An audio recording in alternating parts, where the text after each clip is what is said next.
حضرت عبداللہ بن مسعود رضی اللہ تعالیٰ عنہ سے روایت ہے، وہ رسول اللہ صلی اللہ علیہ وآلہ وسلم سے راوی ہیں کہ آپ نے ارشاد فرمایا،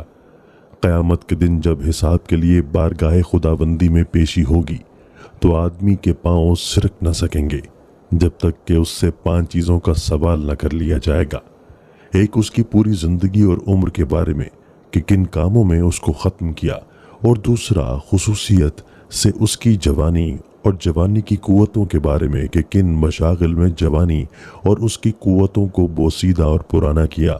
اور تیسرا اور چوتھا، مال و دولت کے بارے میں کہ کہاں سے اور کن طریقوں سے اور راستوں سے اس کو حاصل کیا تھا، اور کن کاموں اور کن راہوں میں اس کو صرف کیا،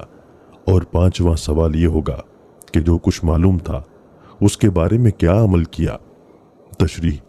ہر شخص اپنی زندگی، اپنی جوانی، اپنی آمدنی و خرچ اور اپنے علم و فہم کا دنیا ہی میں محاسبہ کرے، اور ذرا سوچئے کہ دربار خداوندی میں کھڑا کر کے جب مجھ سے سر محشر یہ سوالات کیے جائیں گے تو میرا حال اور انجام کیا ہوگا۔ اللہ تعالیٰ اپنی رحمت اور اپنے کرم سے آسان فرمائے،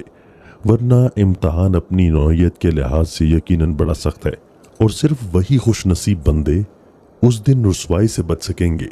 جو اس گھڑی کے آنے اور اس امتحان گاہ میں پہنچنے سے پہلے اسی دنیا میں تیاری کر لیں